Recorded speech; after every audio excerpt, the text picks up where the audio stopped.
नमस्कार दोस्तों, आप सभी का स्वागत है मेरे YouTube चैनल में। आज हम देखने वाले हैं शिव महापुराण का अध्याय 5वां।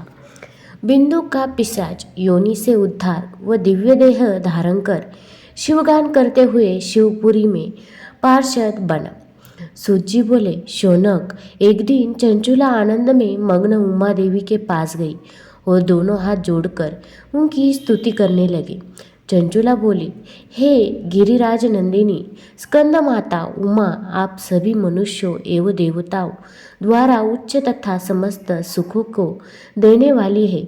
आप शंभु प्रिया है, आप ही सगुण और निर्गुण है। हे सच्चिदानंद स्वरूपिणी, आप ही प्रकृति की पोषक है। हे माता, आप ही संसार की सृष्टि पालन और संहार करने वाले हैं। आप ही ब्रह्मा विष्णु और महेश को उत्तम प्रतिष्ठा देने वाली परम शक्ति है। सूत जी कहते हैं, शौनक, संगीत प्राप्त चंचुला इस प्रकार देवी की स्तुति कर शांत हो गई। उसकी आंखों में प्रेम के आंसू उमड़ आए।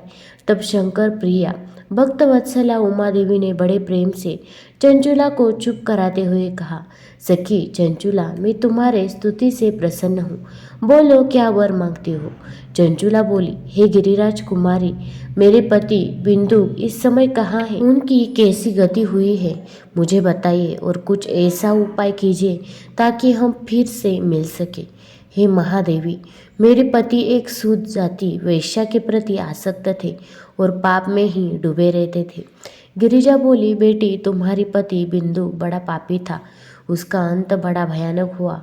वैश्या का उपभोग करने के कारण वो मूर्ख नरक में अनेक वर्षों तक अनेक प्रकार के दुख भोग कर अब शेष पाप को भोगने के लिए विंध्य पर्वत पर पिशाच की योनि में रह रहा है। वह दुष्ट वही वायु पीकर रहता है और सब प्रकार कष्ट सहता है। सूत जी कहते हैं, शौनक, गौरी देवी की आवाज़ सुनकर चंचुला अत्यंत दुखी हो गई। फिर मन को किसी तरह स्थिर करती हुई दुखी हृदय से माँ गौरी से उसने एक बार फिर से पूछा, हे महादेवी, मुझ पर कृपा कीजिए और मेरी पापी पति का उद्धार कर दीजिए। कृपा कर मुझे वह उपाय बताइए जिससे मेरे पति को उत्तम गति प्राप्त हो सके। गौरी देवी ने कहा, यदि तुम्हारा पति बिंदु शिवपुराण की पुण्यमयी उत्तम कथा सुने तो वह उस दुर्गति को पार करके उत्तम गति का भागी हो सकता है। अमृत के समान मधुर गौरी देवी का यह वचन सुनकर चंचुला ने दोनों हाथ जोड़कर मस्तक झुकाकर उन्हें बारंबार प्रणाम किया तथा प्रार्थना की कि मेरे पति को शिवपुराण सुनने की व्यवस्था कीजिए। ब्राह्मण पत्नी चंचुला के बार बार प्रार्थना करने पर शिवप्रिया गौरी देवी ने भगवान शिव की महिमा का गान करने वाला गंधर्व राज तंबूरों को बुलाकर कहा, तंबूरो, तुम्हारी भगवान शिव में प्रीति है। तुम मेरे मन की सभी बातें जानकर मेरे कार्य को सिद्ध करते हो।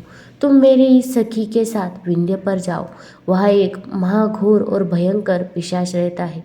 पूर्व जन्म में वह पिशाच बिंदुक नामक ब्राह्मण मेरे इस सखी चंचुला का पति था। वह वेश्यागामी हो गया। उसने स्नान, ध्यान, संध्या आदि नित्य कर्म छोड़ दिए हैं। क्रोध के कारण उसकी बुद्धि भ्रष्ट हो गई है।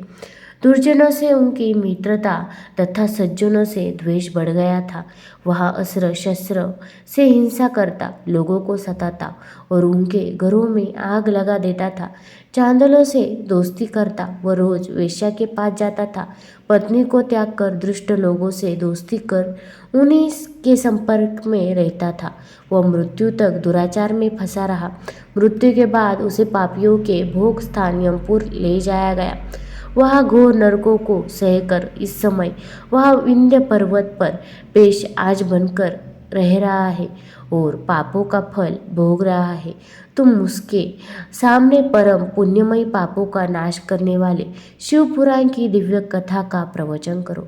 इस कथा से सुनने से उसका हृदय सभी पापों से मुक्त होकर शुद्ध हो जाएगा और वह प्रेत योनि से मुक्त हो जाएगा। दुर्गति से मुक्ति होने पर उस बिंदुक नामक पिशाच का विमान पर बैठकर तुम भगवान शिव के पास ले आना। सूत जी कहते हैं, शौनक, माँ उमा का आदेश पाकर गंधर्वराज तंबुरो प्रसन्नतापूर्वक अपने भाग्य की सराहना करते हुए चंचुला को साथ लेकर विमान से पिशाच के निवास स्थान विंध्य पर्वत गया। वहां पहुंचकर उसने उस विकराल आकृति वाले पिशाच को देखा। उसका शरीर विशाल था, उसकी ठोड़ी बड़ी थी। वह पिशाच कभी हंसता, कभी रोता और कभी उछलता था। महाबली तंबुरों ने बिंदुक नाम पिशाच को पाशों से बांध लिया। उसके पश्चात तंबुरों ने शिवपुराण की कथा बांटने के लिए स्थान तलाश कर मंडप की रचना की।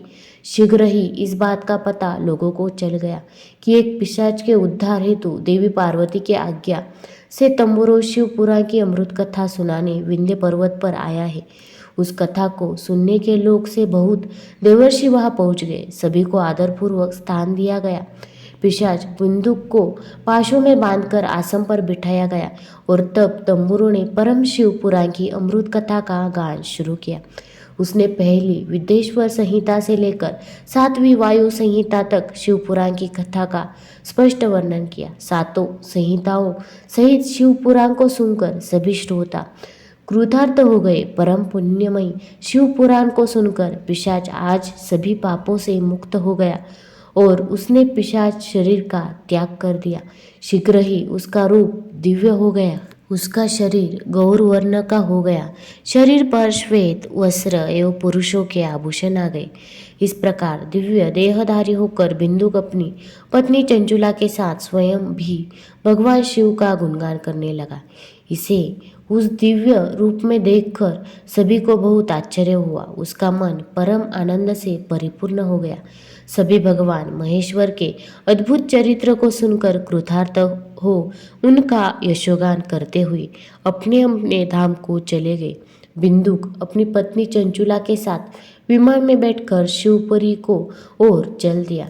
महेश्वर के गुणों का गान करता हुआ बिंदुक अपनी पत्नी चंचुला व तंबुरों के साथ शीघ्र ही शिवधाम पहुंच गया। भगवान शिव और देवी पार्वती ने उसे अपना पार्षद बना लिया। दोनों पत्नी पत्नी सुखपूर्वक भगवान महेश्वर एवं देवी गौरी के श्री चरणों में अविचल निवास पाकर धन्य हो गए। आपको ये वीडियो अच्छा लगा हो तो चैनल को लाइक कीजिए, सब्सक्राइब कीजिए। शुक्रिया। बम बम बोले।